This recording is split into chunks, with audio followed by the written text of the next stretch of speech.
最悪の事態を想像する癖がついてる方、まだ来ていない未来の最悪の事態を想像する癖がついてしまっている方ですね。これね、とてもしんどいと思うんですよ。しんどくないですかって聞くと、しんどいっておっしゃるんですね。なぜ最悪な事態を想像するといけないのかっていうのと、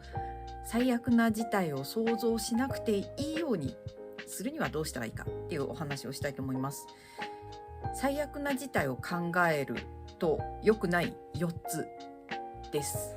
まず、不安になる。最悪な事態を想像して、なんか気楽になったっていうこと絶対いないので、最悪な事態を想像して、ああなったらどうしよう、こうなったらどうしようって思って不安なんですよ。で、不安だとね、なんか雰囲気が不安になるんです。雰囲気が不安になると、なんかね、良くないもの寄ってくるんですよ。そして2つ目が、チャンスを逃す。不安になると行動しづらいですよね。不安だからいろいろやってみようっていう人あんまりいないと思うんですよ。不安だから慎重にってやってると、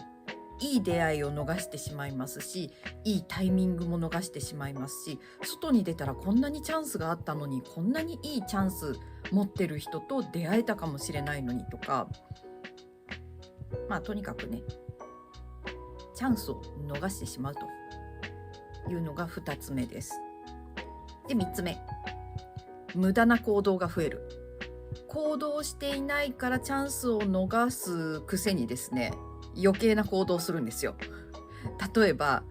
もうこれが起きるかもしれないからこれを買っておこう、ここにお金を払おう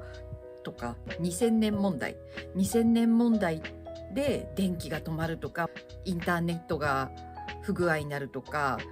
なんかそんなんでいろいろもう買いためた人いるじゃないですか。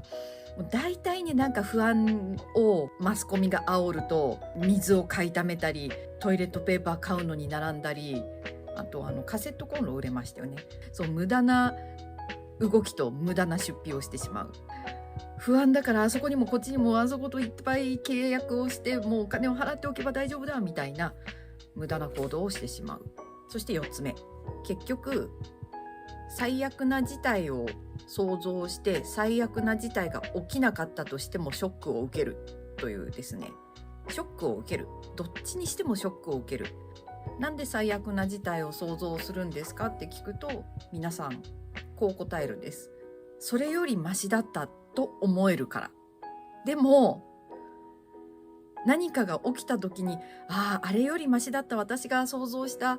最悪な事態よりマシだったから幸せだって思わないんですよ、このタイプの人って。何が起きてもやっぱりダメだったって思って結局ショックを受けるんです。だからもう最悪な事態は想像しないのがいいとは言ってもですね、私みたいなこういう性格じゃないのできっとね、想像することで安心をされると思うんですけれども、多分ね、すごくしんどいと思うので、じゃ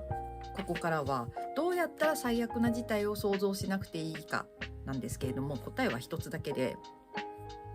なんとかなる。なんとかなってきたじゃないですか、人生ね。今まで最悪な事態を想像して、最悪な事態何回起きましたか？起きたとしても1回ぐらいでしょう。大して起きないんですよ。で、その最悪な事態を想像して、じゃあ最悪な事態のなんか数値化をすると、最悪な事態99を想像して、じゃあ60が起きたっていうこともそんなにないと思うんですよ。じゃあその最悪な事態に近いことが起きて、今のあなたはどうですか？生きてますよね。これを見てる方は全員生きてるんですよ。死にゃしませんよ。だから最悪な事態を想像するっていうのはね、あんまりよろしくないと。